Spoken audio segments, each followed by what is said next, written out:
Hi friends, welcome to మీరు చూసారా channel. నేను మీ జ్యోతి. ఎలా ఉన్నారండి మీరందరూ? నేనైతే చాలా బాగున్నాను. ఏంటి ఇక్కడ వినాయక విగ్రహాలు కనిపిస్తున్నాయి అనుకుంటున్నారా?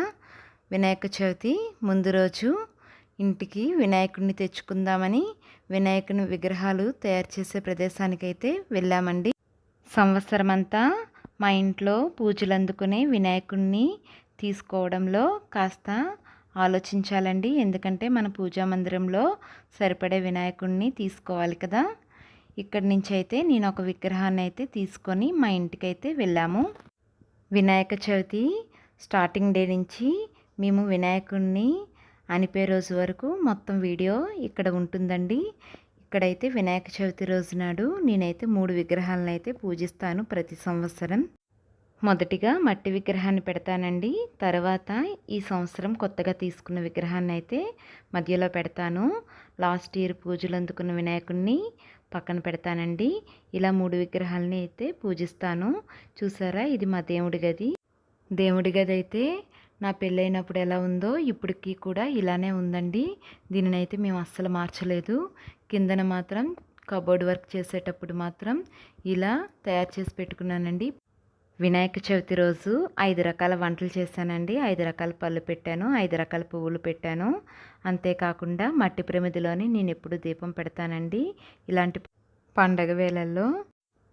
ఇప్పుడు వినాయక చవితి ముందు రోజు మా ఇంటి ఆవరణలో కిందన పెట్టబోయే విగ్రహం వచ్చేసిందండి.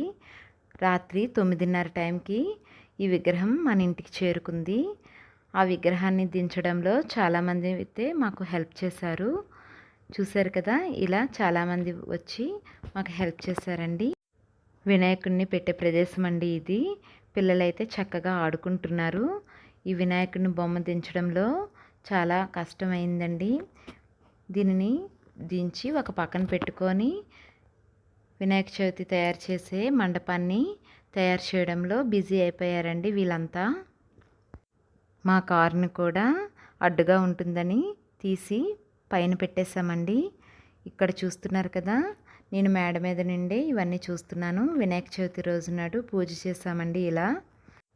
ఇప్పుడైతే వినాయకుడిని అనిపే రోజు ఎలా జరిగిందో కూడా నేను ఇప్పుడు మీకు చూపిస్తానండి. ముందుగా చిన్నపిల్లలకి చిన్న విగ్రహాలని తల మీద పెట్టి తీసుకువెళ్తున్నారండి.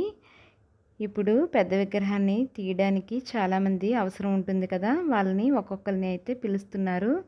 కలశాన్ని కూడా తల మీద పెట్టుకొని వెళ్తున్నారు. ఇప్పుడు ఈ విగ్రహాన్ని అయితే అందరూ కలిపి తీస్తున్నారండి. పైన వేచి ఉన్న వ్యాన్లో పెట్టడానికి వీళ్ళంతా కదులుతున్నారండి. వినాయక విగ్రహాన్ని పైన జనరేటర్ పెట్టి వ్యాన్లో పెడతారండి. ఇప్పుడు ఎలా పెడతారో కూడా మీరు చూడండి. మా వీధిలో ఉన్న వాళ్ళందరూ కూడా పిలవకుండానే వినాయక చవితి అనుపు రోజు మాత్రం వస్తారండి. వచ్చి ఆ వినాయకుడిని అనిపేంత వరకు మనతోటే ఉంటారు. ఆడవాళ్ళు సైతం వినాయకుడిని అనపడానికైతే కదిలి వెళ్తామండి. చూస్తున్నారు కదా, వీళ్ళంతా మా వీధిలో వాళ్ళేనండి. ఈ 7 రోజులు కూడా ఒక్కొక్కరు కూడా ఒక్కొక్క ప్రసాదంతో ప్రతిరోజు ఇచ్చేవారండి. నేనైతే 3 రోజులు దేవునికి ప్రసాదం అయితే ఇచ్చాను. చూస్తున్నారు కదా, ఇలా వ్యాన్లోని వినాయకుడిని ఎక్కించామండి. చిన్నపిల్లలు అయితే చిన్న విగ్రహాలను అయితే పక్కన పెట్టేసి వాళ్ళు కూడా కూర్చోవడానికి అయితే ప్రయత్నిస్తున్నారు. కానీ ప్లేస్ అయితే సరిపోలేదండి. అలా ఇద్దరికి మాత్రమే ప్లేస్ సరిపోయింది. మిగిలిన వాళ్ళందరూ డ్యాన్స్ వేయడంలో బిజీ అయిపోయారు.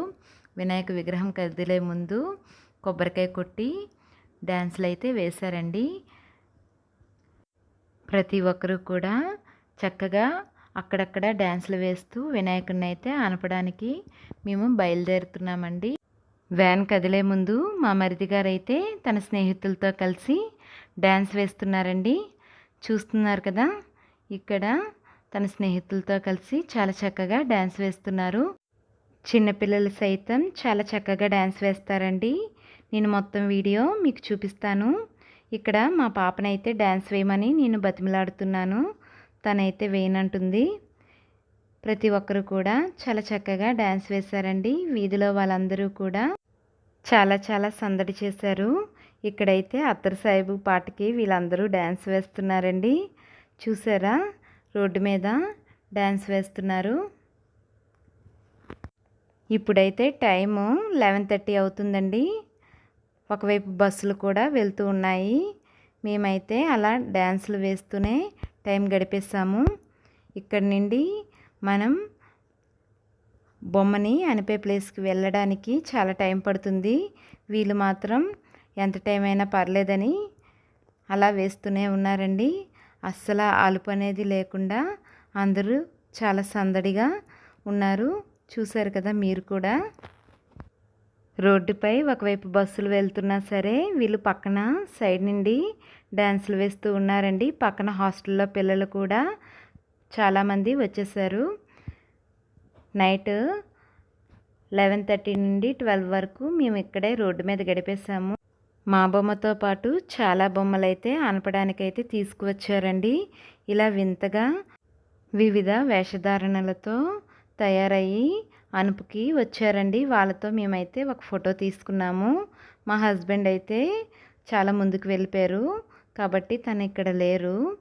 ఇలా మేము ఫోటో దిగిన తర్వాత ఒక 85 సంవత్సరాలు పైబడిన వ్యక్తి ఒక అతను కనిపించాడండి. చాలా సందడిగా అయితే డ్యాన్స్ వేశాడు. అతను ఎవరో కూడా మాకు తెలియదండి. కానీ చాలా సందడిగా మాతో పాటు కలిసే డ్యాన్స్ వేశారు. ఇలా మేము 12:30కి బొమ్మని అనిపే ప్రదేశానికైతే చేరుకున్నామండి. ఇక్కడ వినాయకుని గుడి ఉందండి. దీని పక్కనే మేము ఎప్పుడు బొమ్మని అనుపుతాము.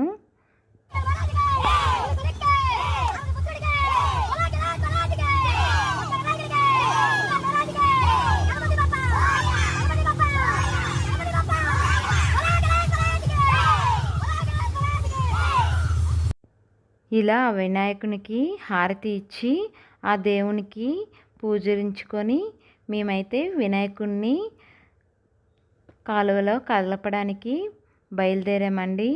నిమజ్జనం చేయడానికి బయలుదేరాము.